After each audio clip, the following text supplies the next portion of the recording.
السلام عليكم، اهلا بيكم حبايبي، يا رب تكونوا بخير. فيديو جديد هنعمل فيه تجهيزات وتفريزات لشهر رمضان. كل سنة وانتم طيبين، وان شاء الله هقدم معاكم فيديوهات حلوة جدا تناسبكم لشهر رمضان. ونبدأ بأول فيديو معانا النهاردة اللي هو البرتقال والجزر.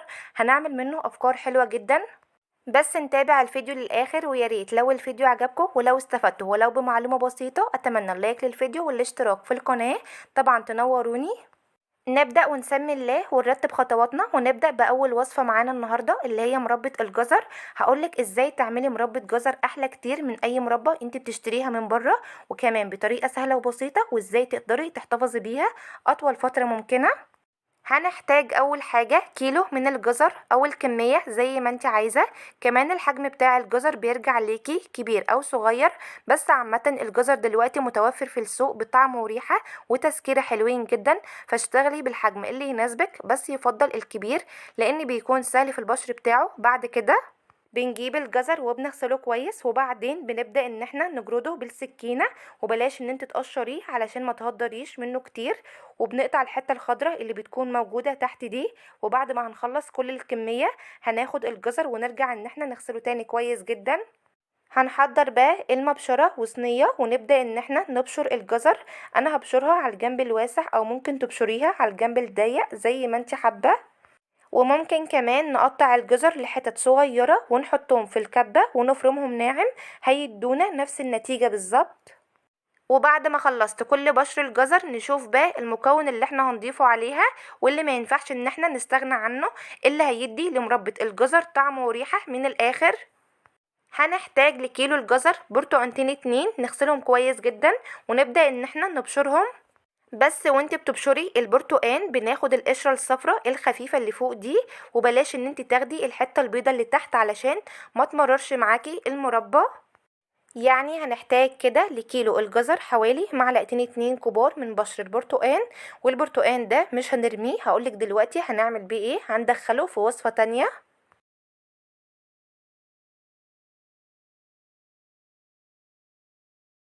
نقلب بقى البشر مع الجزر كويس، وبعدين نشوف مقدار السكر. بصوا، اي مربى في الدنيا مقدار السكر بتاعها بيرجع لكم انتوا. بس هقول لكم كيلو الجزر اخد مني قد ايه سكر، وكان الطعم بتاعه مظبوط جدا. اخد كوباية ونص من السكر، وزن الكوباية 200 جرام. يعني كيلو السكر اخد 300 جرام من السكر، وكان الطعم بتاعه مظبوط جدا. وينفع نقلل مقدار السكر شوية، واثناء التسوية لو حسينا ان هي محتاجة سكر عادي جدا ينفع ان احنا نضيف لها. بس 300 جرام كانوا مناسبين جدا لكيلو الجزر. الطعم بتاعهم كان مظبوط قوي. بالنسبة لي مش بحب الحاجة تكون مسكرة زيادة، فمقدار السكر كان كويس جدا. وما تنسوش كمان ان الجزر فيه نسبة تسكيرة. بعد ما حطينا السكر هنقلب الجزر كويس جدا مع السكر، وبعدين هنغطي عليها ونسيبها لمدة ساعة او ساعتين علشان تنزل المية بتاعتها. مش محتاجة ان انا اسيبها ليلة كاملة علشان تنزل المية بتاعتها.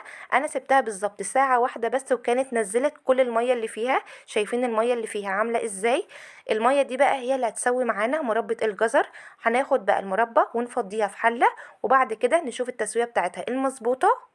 هناخد الحلة دي ونرفعها على النار، نار تكون متوسطة في الاول لغاية ما تبدأ ان هي تغلي معانا، وبعد كده هنوطي عليها النار. طيب بتقعد على النار قد ايه؟ بتقعد ساعة وبتكون استوت كويس، وكل 5 دقايق بنديها تقليبة. طيب هنعرف منين ان هي استوت معانا كويس؟ بعد مرور كده نص ساعة او ساعة الا ربع. على فكرة كمان هي ممكن تقعد معاكي اقل من الساعة، ده بيرجع للنار بتاعتك. بناخد معلقة من المربى وبندوقها وبنتك عليها كده بايدينا. لو بشر الجزر مستوي معاكي كويس خلاص كده بتعرفي ان هي استوت معاكي كويس، وبتشيليها من على النار. شايفين بقى شكل المربى بدأت ان هي تقصر معانا وتتركز. دلوقتي بقى هنزودها باكت من الفانيليا، بيديها طعم حلو جدا، او ممكن تستبدليه بالقرنفل. بس الحقيقة الفانيليا كانت نكهتها مع الجزر والبرتقان بجد تحفة. خلاص المربى قربت ان هي تستوي معانا، فاضل لها حاجات بسيطة ونشيلها من على النار. هنزودها بقى نص عصير ليمونة، ده المادة الحافظة بتاعتها، او ممكن نستبدلها بملح الليمون، بس انا مش بفضل ملح الليمون لان بيدي سنة مرارة شوية. هسيبها كمان لمدة 3 دقايق بعد عصرة الليمون اللي انا حطيتها دي، وبعد كده هطفي عليها النار واسيبها تبرد تماما. شايفين بقى شكل المربى خشنة شوية، في ناس بتحبها على كده، لكن انا بحبها تكون ناعمة. فبعد ما هتبرد هحطها في الكبة واضربها ضربة واحدة علشان تكون ناعمة. بس تأكدي ان الكبة تكون ناشفة كويس جدا معاكي، ما يكونش فيها ولا سقطة مية، علشان لو الكبة فيها مية هتبوظ معاكي المربى. بس الافضل لو انت عاملة كمية كبيرة من المربى، بعد ما هتضربيها في الكبة او في الخلاط هتفضيها في حلة وترفعيها على النار، تاخد لها غلوتين اتنين بس، علشان المربى تقعد معاكي اطول فترة من غير ما يحصل لها اي حاجة. بفضيها في علبة تكون مغسولة كويس جدا وناشفة، او برطمانات عندك تكوني غسلاها كويس جدا ومنشفاها. بعد كده بنحط فيها المربى وبتقعد معانا فترة طويلة جدا من غير ما يحصل لها اي حاجة. بس اهم حاجة لما تيجي تاخدي منها بالمعلقة تكون المعلقة بتاعتك ناشفة، ما يكونش فيها ولا سقطة مية. وده كده الشكل النهائي بتاع المربى. شايفين قوامها واللمعة بتاعتها وشكلها بجد يفتح النفس. اعمليها، طعمها حلو جدا، كمان مغذية قوي، تقعد معاكي لشهور. اهم حاجة نحفظها كويس. نشوف بقى الوصفة التانية ازاي نخزن البرتقان والجزر علشان نعمل بيهم احلى عصير في شهر رمضان. بتجيبي كمية الجزر اللي انت عايزاها، بتغسليها وتقشريها كويس. بعد كده بنبدأ ان احنا نقطعها لشرايح تكون رفيعة. دي طبعا الطريقة التقليدية اللي احنا متعودين عليها في تخزين البرتقان والجزر، لكن هقولكوا على طريقة تكون سهلة وسريعة علشان تعملي بيها احلى مشروب عصير برتقان بالجزر. هنجيب الجزر ونبشره زي ما كنا بشرينه للمربى، ونجيب البرتقان ونقشره ونقطعه لقطع صغيرة، ونحضر شفش الخلاط ونضيف فيه البرتقان والجزر، ونزود عليهم المية والسكر، وبعدين هنضربهم كويس، وبعد كده هنصفيهم، وهيطلع معاكي احلى عصير برتقان بالجزر. بدون ما تسلقي الجزر وبدون اي تعب هتكوني حضرتي عصير البرتقان بالجزر. طعمه حلو جدا، كمان سريع قوي. نرجع بقى للوصفة بتاعتنا. بعد ما قطعت الجزر هحطه في حلة وازود عليه كوباية من المية وارفعه على النار لغاية ما يتسلق. وعقبال ما يتسلق نبدأ ان احنا نجهز البرتقان. هنجيب البرتقان ونغسله كويس جدا، وبعدين نقطع الحتة اللي فوق دي، وبعد كده نعمل فتحات في البرتقانة ونشيل القشرة الصفرة بالحتة البيضة اللي تحت منها، علشان مش مستحب ان القشرة البيضة تكون موجودة في البرتقان علشان ما تمررش العصير معانا بعد كده. وكمية البرتقان بتكون اكتر شوية من الجزر، او زي ما انت عايزة ممكن تخليهم الكميات عندك متساوية.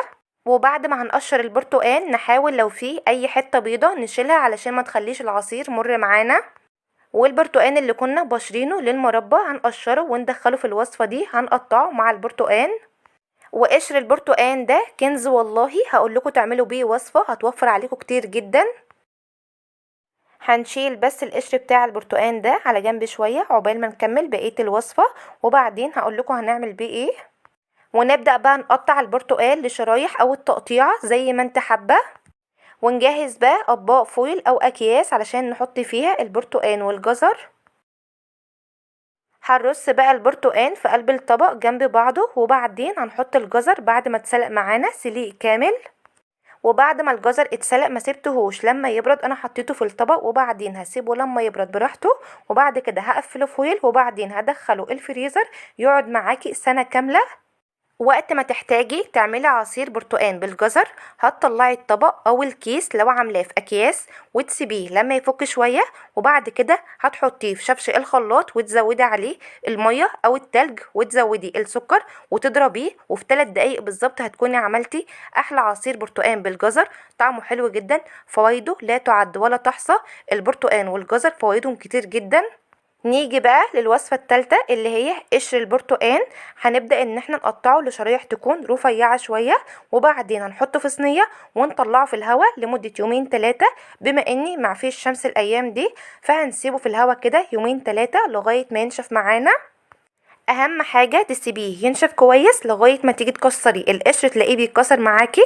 بعد كده هتشغلي الفرن يسخن كويس جدا، وبعدين هتطفي الفرن عندك وتدخلي الصينيه تاخد الصهد بس بتاع الفرن علشان يتحمص معانا شويه كمان، وما تقعدهوش في الفرن كتير علشان ما يسمرش منك. وبعد كده هنسيبه لما يبرد، وبعدين هنحطه في الكبه ونطحنه، هيطلع معانا بودره حلوه جدا نستخدمها في حاجات كتير. بس ننخل البودرة دي علشان تكون ناعمة معانا. هنستخدمها كبديل الفانيليا، وكمان هندخلها في الكيكة والبسكوتات، ولها وصفات تانية كتير قوي. شفتوا بقى من حاجة كنا هنرميها وفرت علينا كتير جدا. ولو حابين ان انا اعمله معاكم قولولي وانا هعمله لكم. وبس كده نكون وصلنا لنهاية الفيديو. اتمنى ان وصفات النهاردة تكون نالت اعجابكم وتكونوا استفدتوا منها. ويا ريت لو الفيديو عجبكم ما ننساش اللايك للفيديو والاشتراك في القناة وتفعيل زر الجرس على كلمة الكل علشان يوصل لكم اشعارات بكل وصفاتي الجديدة.